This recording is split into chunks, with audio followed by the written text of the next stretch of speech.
नदी में स्नान करने के लिए। और जैसे स्नान करने पहुंचा, वहां जाकर के अपने बच्चों के साथ पत्नियों के संग में खूब आनंद कर रहा है। उसी नदी में एक ग्राह है बहुत विशाल। उस ग्राह ने गज के पांव को पकड़ लिया, पर अभिमान तो देखिए गजेंद्र का। उसे ये लगा कि ये तो छोटा सा ग्राह है, ये मेरा क्या ही बिगाड़ेगा।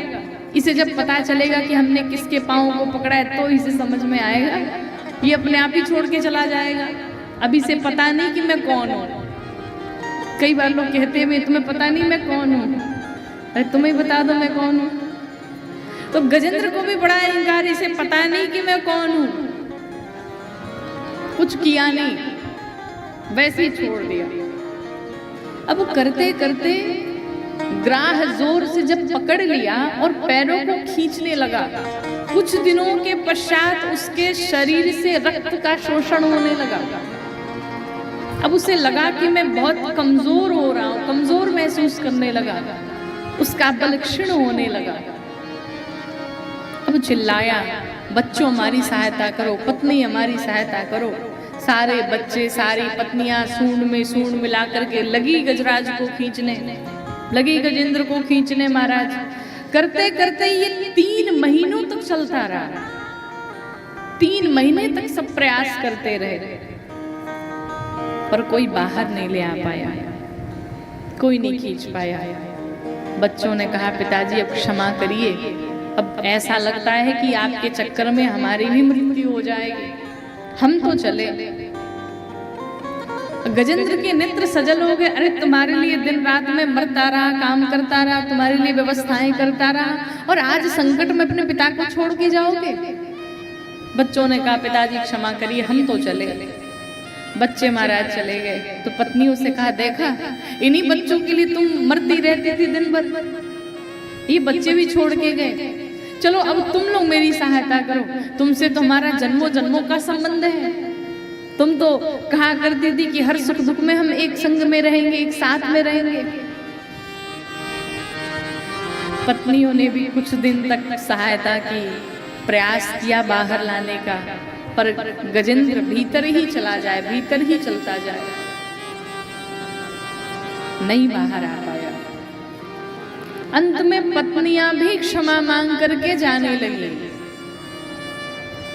और जब पत्नियां जाने लगी तो गजेंद्र के नेत्र सजल हो गए। बच्चे तो जा सकते थे, पर तुम पर ऐसा विश्वास नहीं था कि तुम भी इस घड़ी में मैं छोड़ करके जाओगे, तुम भी जा रही हो।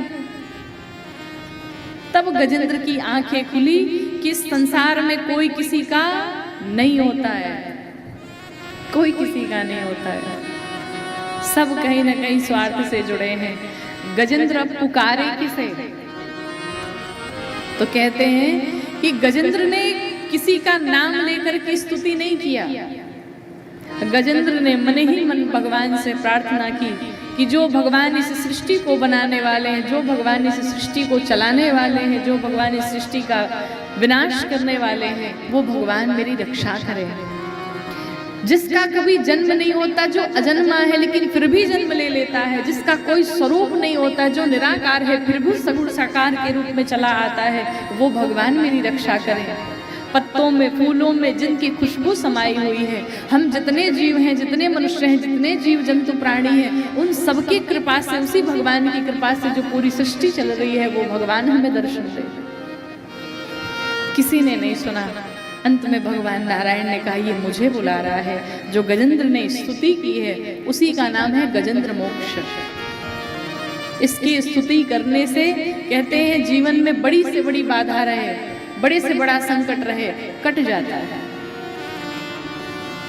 गजेंद्र स्तुति करता है, भगवान नारायण प्रसन्न हुए और भगवान नारायण ने गरुण जी से कहा, गरुण देव अब लगता है चलना पड़ेगा गजेंद्र को बचाने के लिए। अब जैसे ही गरुण जी को आदेश किया, अब इधर गरुण जी को अहंकार आ गया। क्या?